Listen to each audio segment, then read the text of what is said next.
अंबाजोगाई तालुक्यातील डोंगर पिंपळा गावात वन्य प्राण्याचा कहर. शेतकरी बळीराम केंद्रे यांचे 8 शेळ्यांचा बळी.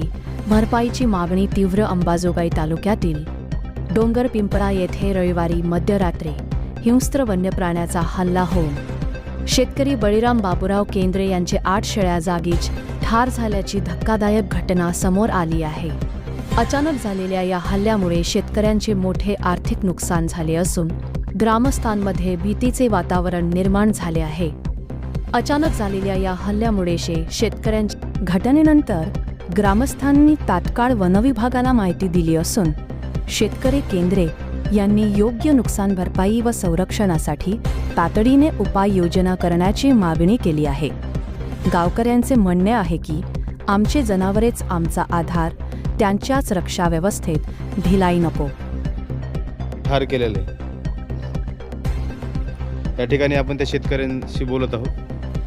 काय झालेलं आहे शेळ्याला? 6 फुटाची जाळी असताना संध्याकाळी जंगलीकरांनीनं रातचं कोण्या टायमाला खाल्ल्या की सरकारनं माझी विनंती भरपाई काहीतरी द्यावी.